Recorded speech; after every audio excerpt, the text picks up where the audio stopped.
y'all, Wonderhussy here. Just tooling around the beautiful mountains kind of outside Bridgeport, California. I'm right on the California-Nevada state line, south of Lake Tahoe and north of Mono Lake. Gorgeous area. There's some amazing hot springs in the area, which I checked one of those out earlier today. And as I was driving back from that hot spring, I passed a sign that said Masonic 8. Well, it looked like a little historical type sign. I thought, gosh, I wonder what Masonic is. And I didn't have cell signal, so I couldn't look it up. But I did have the foresight to have downloaded a Google map of the whole area, so I was at least able to look up Masonic. And even though I didn't have signal and it didn't show me any pictures or give me any information, I saw that it had a 5 or a 4.5 star rating on Google, and it was some kind of mine camp. So I thought, 8 miles. I've been off-roading all day. What's another 8 miles? So I drove up this road, which was pretty rough in parts. You definitely would want to have high clearance and probably 4-wheel drive, but it was nothing my trusty Toyota 4Runner couldn't handle. And here I am in beautiful downtown Masonic.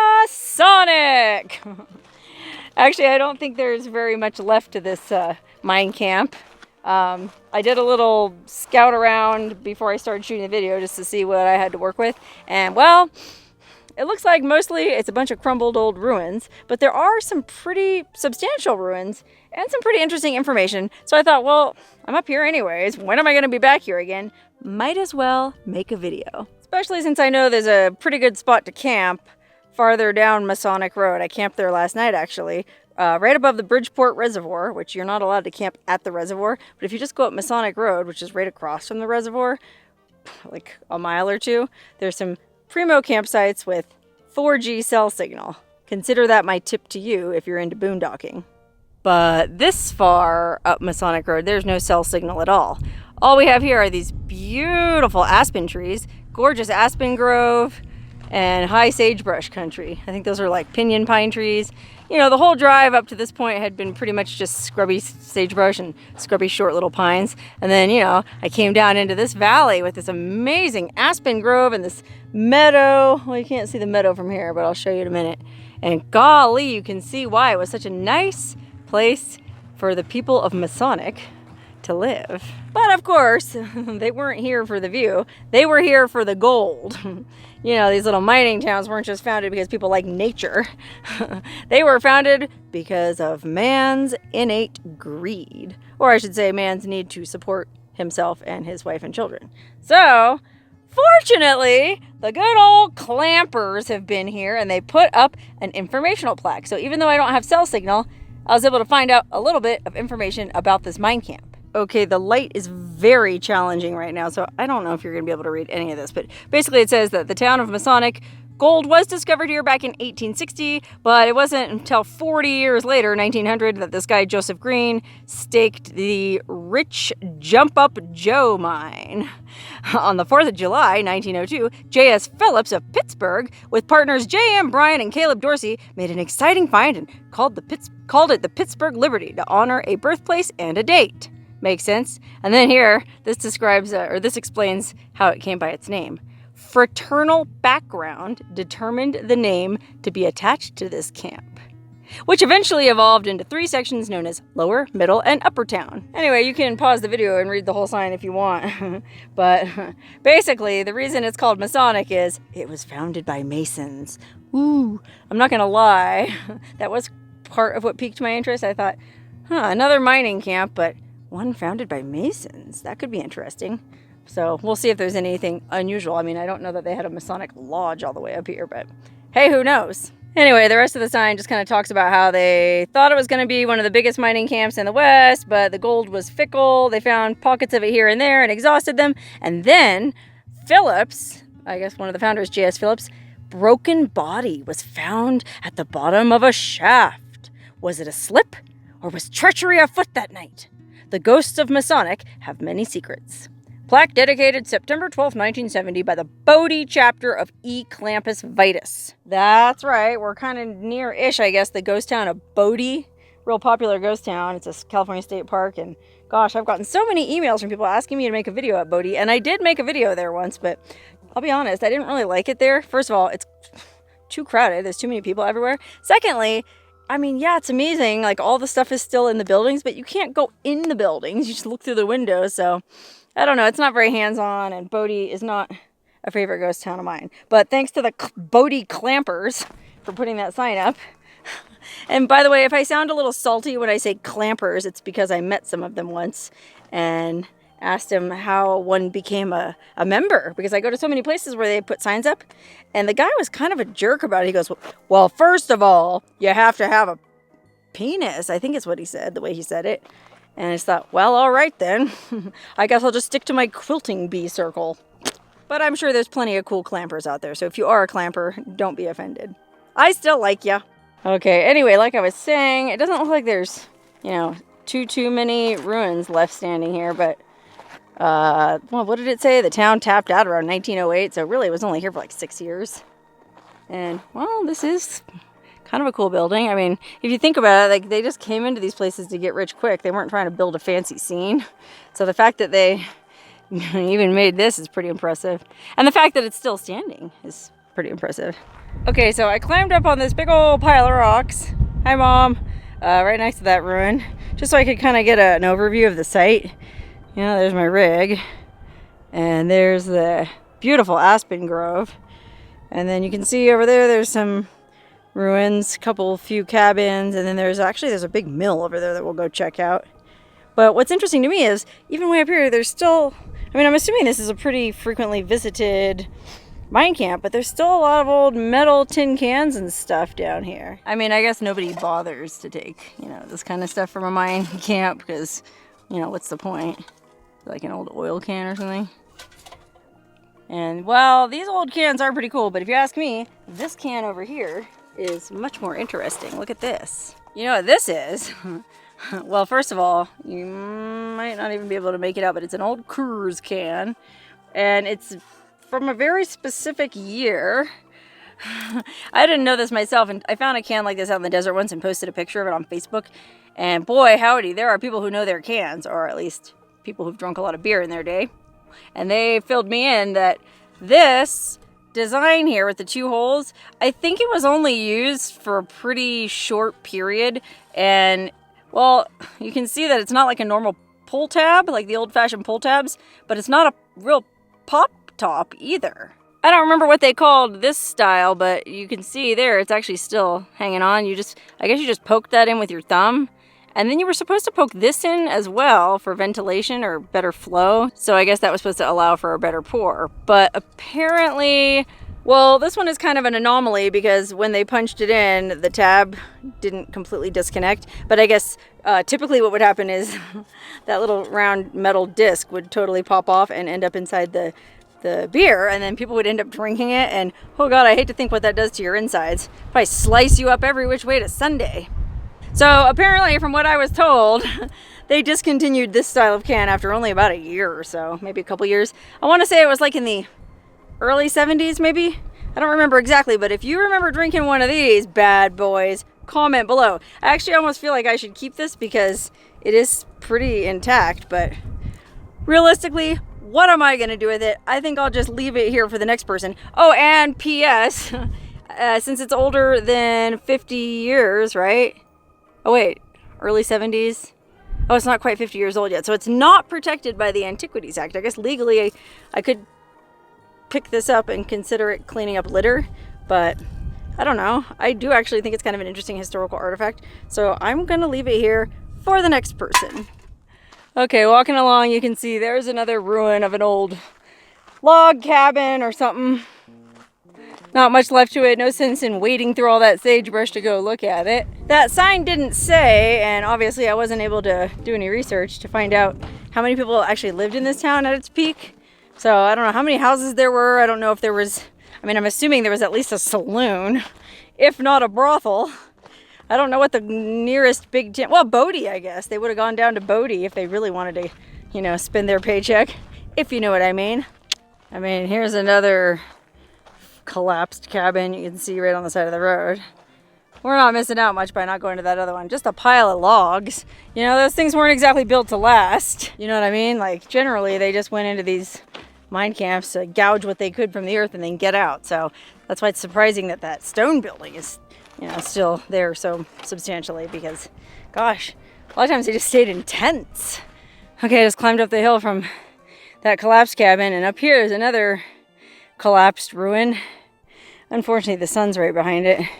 But there's really not much there, you know, just pile of timbers and some rusted corrugated tin. Now that I think about it, I guess that is why people like Bodie so much, because most of these mining camps, mining towns, are basically just piles of rubble. But Bodie, I think people were actually living there until like, oh gosh, the 1940s. I have to go back and watch the video I made there, but you know, yeah, it does stand out in that respect. But there is one pretty significant ruin here, and that is this old, well, it looks like it was a mill, stamp mill or something. Now, if only my friend Larry were here, because he knows all about mills, and anytime I do a video at an old mill, he kind of fills me in, and you think I would remember what he told me, but oh gosh, I only have so much room in my brain, and I like to keep it for more interesting things than mill technology. But if you are interested in old mills, I'll take a quick peek around and show you what's left standing here. It looks like it was a pretty big one. I mean, I guess this place must have produced a significant amount of ore at one time for them to build this giant thing. Wow, and a lot of it is still standing. It looks like it went up, oh gosh, 1 story, 2 stories, 3 stories, and I'll climb all the way to the top there. We'll look down. Okay, I hiked all the way to the tippy top where these frayed steel cables are still poking out of the ground all these 100+ years later. So this is the uppermost structure. Whew, it got real windy. Sorry if it's weird audio. And then here's that big thing that we saw from below. And well, gosh, I'd love to get a view off the front of it, but it looks pretty rickety. I don't know, I guess it feels pretty solid. Hopefully this is one of those things that was built to last, like that first stone cabin, and not like them little log cabins that we saw. Yikers. Da, da, da, da, da. Oh look, this is covered with some kind of fabric. Interesting. I wonder what that was for. Yikers. It would sure be bad to fall right now. Okay, we did it. I'm not really gonna walk on this stuff too much because this looks like it's really ready to break, but we are officially standing on top of the mill looking down. And you can see what I was talking about when I said this beautiful lush valley. You can even see that little meadow right over there. That's like just such an unexpected pop of bright green in this otherwise beautiful, but more like sagebrushy country. This just really looks like an oasis. Yikers. Carefully making my way back. Yikey yikeys. Man, I was recently informed that, because I say yikes or yikers so much, that some of you have made a drinking game out of it, which I wholeheartedly endorse. And well, if you're playing that game tonight, you're gonna get soused. Okay, so according to that sign, there was 3 parts to this camp: upper, lower, and middle. And I'm guessing, since these are the first ruins I came to as I was driving that way, this is the lower camp. But I did, like I said, scout ahead, and I didn't see too many more ruins ahead, so maybe there just wasn't much to the middle and upper camps. But I'll point out the what is left as we go along, because I have to go that way anyways. That's the way to where I plan to camp tonight. Okay, I think this must have been maybe middle camp, but there's really, oh gosh, there's really not much left. I mean, it looks like something fairly substantial sat here at one time, and then maybe it was built out of these stones, or I don't know why all these stones. And there's a little bit of, like, you know, tin cans and whatnot strewn about. So there was some kind of human presence here, and my guess, I would just guess that, you know, this is pretty far from the lower camp, so this must have been middle camp. Oh yeah, actually you can see that is a kind of a collapsed building there. So either way, not much left to middle camp. Back in the rig and keep on cruising. Okay, I think we've arrived in, well, what might have been the upper camp. I mean, there's a Masonic Spring marked on Google Maps right here. So I'm guessing, well, Masonic Spring would be where at least one of the Masonic camps would be. So I'm standing on a huge tailings pile I just climbed up. And well, across the road there, you do see another one of those giant ore bins. So I guess this was where they were doing some kind of mining. I haven't found any of the mine shafts. I don't know where that was going on, but let's just go to the end of this tailings pile and look down. It's just it's a big old pile of tailings, but from whence? I don't see the mine shaft or the pit. Well, maybe it's all forested in now. Maybe that was a pit back in the day and nature just grew back over. Gosh, speaking of nature, look how friggin' beautiful that road is I just drove up. Holy cow. I parked my rig off to the side there just in case somebody else came up the road. Not likely. I'm still not sure if this is upper camp or middle camp. I mean, what I thought was middle camp was so small that it almost didn't make sense. It could have just been an extension of the lower camp. So, hey, maybe we still haven't come to the upper camp. Get back in the old rig and find out. Hold everything.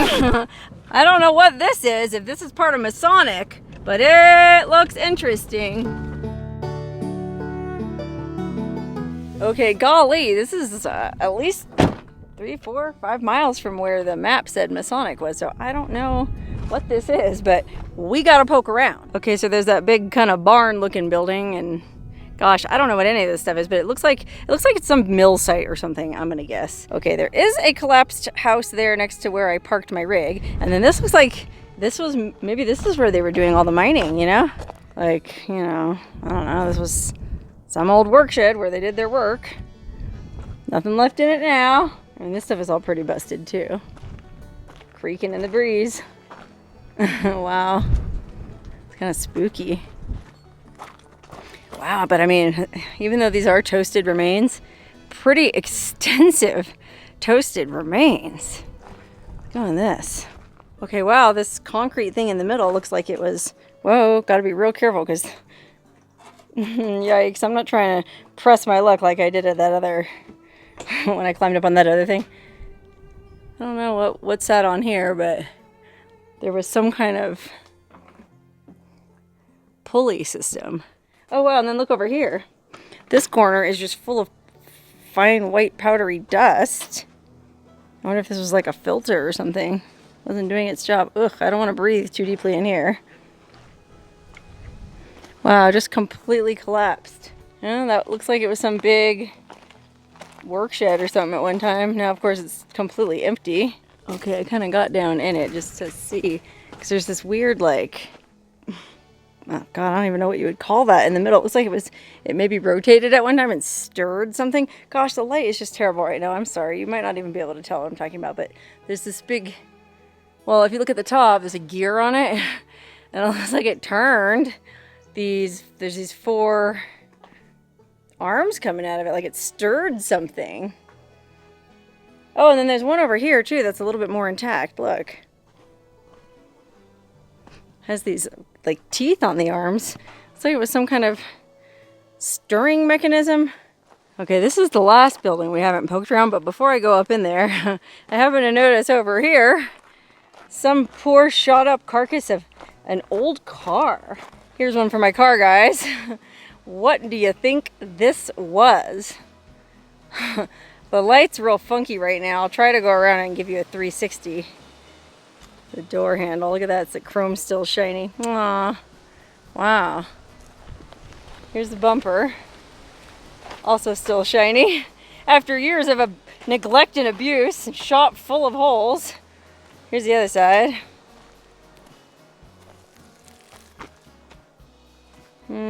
Let's see. Steering column. I don't see anything on it though. Still see the old ignition. See if I can go around and look at the front. Oh, okay, well this might help you guys. There's the front grille. Gosh, if you can figure out what this car was by that, you're amazing. Oh hey, and then look over here. There's a couple mine adits. Holy yikers. Drink. Well, these are graded off, so we won't be able to go in. And I wouldn't go in anyways because it's not really my scene. Ugh, don't want to breathe over here. Wow. Oh, well, you know, you could, if you were one of those mine nuts, abandoned and forgotten places, you could sneak right around that grate there. There's room to get by if you're thin. But I can feel a very cold wind coming out of it, and it's chilly enough up here, so I think I'm just gonna head up and check out this and then make my way to camp.